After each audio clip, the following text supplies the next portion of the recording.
What is up, guys? I am back. Really quick, I just wanted to say thank you for 2,000 subscribers, or more accurately, 1,600. But we're getting there. Wow, so many new viewers. Most of you saw my video I did in Berkeley covering the riots. And today we're going to read some comments, because I got over 1,000 comments. And again, thank you for 100,000 views on that video. So let's get started. James Eero Bond says, "Fuck communism. Are you crazy? In which way is communism a threat today? Laughable." Reminds me of Don Quixote and the windmills. I'm not sure what that is, but I mean, communism has a history of killing a lot of people. My favorite current example is North Korea. Not doing too well. Lots of starving, dying people. So, I mean, you know, we can try again, and other people have. Venezuela has tried some very socialist policies, and they collapsed. Granted, the IQ in that region is not very high. This sounds like you're treating it like a war. So sad that people don't push political views apart and see what they are truly doing to each other. Well, Fabio, see, here's the thing.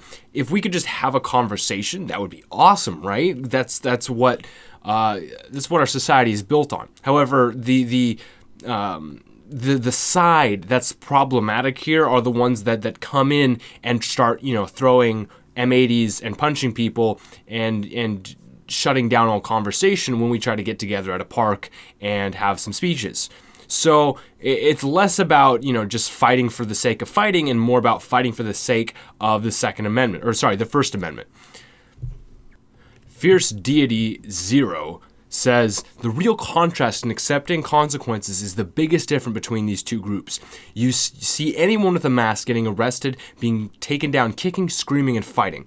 This man realizes that the cops are there to do their job and that he will go willingly, either to fight the charges the reasonable way afterwards or accept the punishment he's been given. It truly speaks volumes." Yeah, that's been my experience as well. I mean, some of these antifa people, they do go peacefully, but I have seen a lot of them, kicking and screaming, as you said. And I have yet to see the same from Trump supporters. Granted, I'm not really clicking videos of people, from, I guess, my side, so to speak, of getting arrested. That's really not interesting to me, so perhaps I'm a little biased. "The problem in America right now is that neither Trump or Hillary was a good choice, so now the cavemen that voted for one or the other are beating each other up." I mean, that's kind of a gross generalization, don't you think? Staka Dugan says, "People need to start taking concealed weapons to these events for self-defense." Okay, yeah, I'm with you there. "A brick to the head is a lethal threat." Yeah, it is. "I would go full-blown trigger-happy on these spoiled Antifa brats." Okay, you lost me there. I don't think you should just go around shooting all these Antifa people. That's probably going to wind you up in a lot of trouble and make a lot of people very unhappy, as well as kill a lot of people. I feel like you'd have a better result, demonstrating a little bit of empathy and then trying to convince them of your point, rather than using violence. Because what you just said makes you absolutely no better than any of them. Keep in mind here, people, we tried to have a free speech rally, tried to, discuss some ideas and have some speeches, and then a bunch of morons with bricks and mortars came in. If your response is to shoot them, that doesn't really make you any better than those shutting down our discussion. And then, of course, we get to the question of mental disorder, which I brought up several times in the video. If you remember, I said, well, what do we do about this mental issue? Because it seems like a mental issue to me.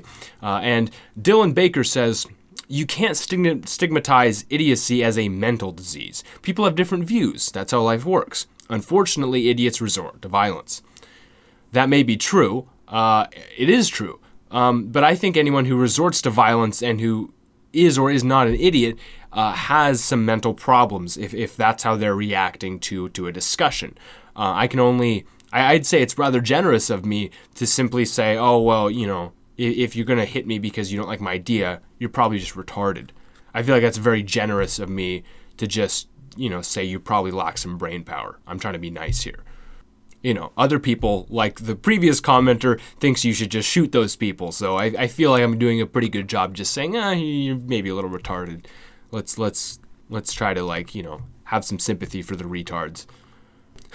Wallaby J says, you realize you're acting like a journalist, but you're really just a propaganda manufacturer, right? Well, Wallaby, I mean, as I said here, that's disappointing for you to say that. The last thing I want to be is propaganda. And I thought I covered this event pretty well. And then he responds saying, well, a journalist is impartial, but calling subjects mentally retarded, whether you don't personally agree with their position or not, isn't very unbiased. No. They don't have a position. They don't have an opinion. They have hitting you. That's kind of the thing here. I actually didn't put this clip in the video, but there was a moment when I first got there. I tried to interview a few of these guys, and one just grabbed the mic out of my hand, and they all started like mocking and yelling at me. I literally stood there, stared him in the eyes, and just waited. I just looked him in the eyes. I stared him down. He gave me my microphone back. These aren't smart people, you know? You can literally overpower them with eye contact. They're just morons who want to take your stuff and kick you and steal your hat or whatever. So, you know, I think if I'm calling them mentally retarded, I think I'm not completely off my rocker to assume that they're a little bit below maybe the average IQ, or that they're a little bit beneath what I would expect in a civilized society. Emmett Jameer says, I hope someone just goes batshit crazy and kills all of this cuck pussy Berkeley cops. So I say, dude, what the fuck? They're just following orders. And he says, so are the Nazis. And I'm sure not all Nazis were supportive of the orders from the higher up, but those cops are scared of the consequences of not following orders. I mean, see, here's the thing. They've done studies on this. They found that, you know, when you're in a hierarchy of command, you're gonna take the orders and you're probably gonna execute the orders. This is just human nature, even when it's completely wrong and it kills people. They've done a lot of studies on this. Some of them are very disturbing. They find that perfectly regular people who say, "Oh, I would never carry out that order to electrocute someone to death." And that's a famous experiment where they had like a fake person, you know, crying out in pain until they killed them. And the person thought, "Oh my God, I just killed someone," just because I was following orders to shock them. So, you know, they're like I said, they're following orders. And yeah, let's not kill all the cops. Let's not do that. Jesus Christ, calm down. The libs clearly won, says Baby Pern.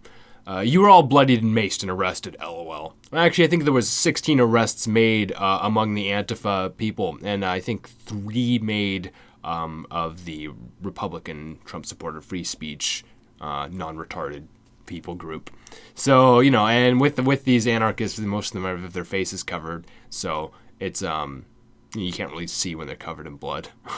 I'm sure they got pretty badly bruised. And then the flip side of that is, of course, the fact that, you know, most of these people the Trump supporters don't go around just like hitting people for no reason. They wait till they're attacked before they retaliate. At least that's what I saw. You with the camera and microphone only fuels their ignorance. Fuck you. All right, well, I mean, I just try to make a video, and with my camera and my microphone. So I just talking to people, getting opinions. I mean, I tried to talk to the Antifa people. I asked at least 6 or 7 Antifa people to talk. None of them would. None of them. They all ran away or yelled things at me. Like, I tried. I really did. Alright guys, that's all for this video. I hope you enjoyed it. Please leave me a like if you enjoyed, and subscribe if you haven't already. Quickly on the way to 2,000 subscribers, even though it probably already says I have 2,000. But I just want to tell you, I've been gone for a while. I got a new job. And I've been super busy, just, you know, making videos all the time for a different YouTuber. And it's a lot of fun, but it takes up like all my time, which is why I haven't really been on here so much. But if you enjoy my content, I got good news. I'm going to be making way more of it soon. I'm going to invest all of my time into YouTube because there's nothing I love more than making videos and talking about important stuff. And the other thing I like doing is making dubstep. And I don't know if I've told you guys this. A lot of you probably don't know, but I do make dubstep. I love to DJ. I love to rock out.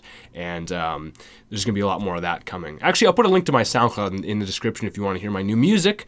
Some of it just came out today. So, yeah. A lot of good stuff's gonna come. For the next 2 months, it's gonna be kind of low key. I'm planning on moving very soon. I'm gonna move away. move out of this liberal shithole. Somewhere where I can, rock out a little bit more and keep making videos. So guys, that's all for this one. I'll see you soon.